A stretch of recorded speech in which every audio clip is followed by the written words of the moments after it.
Confinement ou pas, le quotidien des cités reste le même. Depuis 10 jours et l'appel du gouvernement à rester chez soi pour endiguer l'épidémie de coronavirus.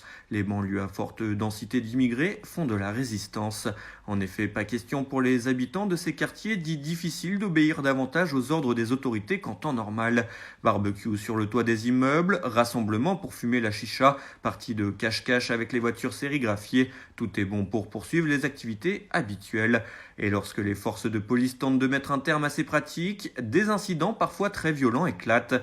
Entre les bagarres, les insultes et les crachats, nouvelle arme pendant l'épidémie, les fonctionnaires sont souvent mis en difficulté. Il faut dire que ces petits groupes bénéficient d'un traitement particulier depuis de nombreuses années et il n'y a pas de raison pour que cela change en période de confinement.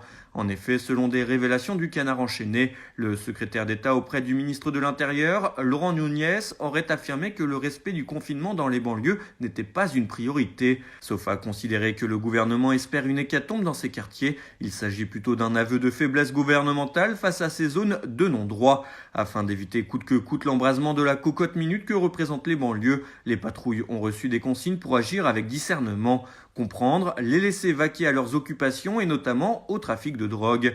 Même si cette activité connaît un ralentissement, confinement oblige. Les dealers continuent d'exercer aux yeux de tous, parfois même avec une queue de consommateurs dont le respect des mesures barrières ne semble pas prioritaire. Certains élus locaux tentent tout de même de pallier les défaillances et le recul de l'État. En effet, si plusieurs maires ont mis en place des couvre-feux, d'autres ont lancé un appel au secours pour obtenir des renforts de police. Des demandes restées lettres mortes. Pire, le préfet de Seine-Saint-Denis a exigé du maire d'Aubervilliers de lever l'arrêté de couvre-feu, menaçant de l'attaquer devant une juridiction administrative pour illégalité.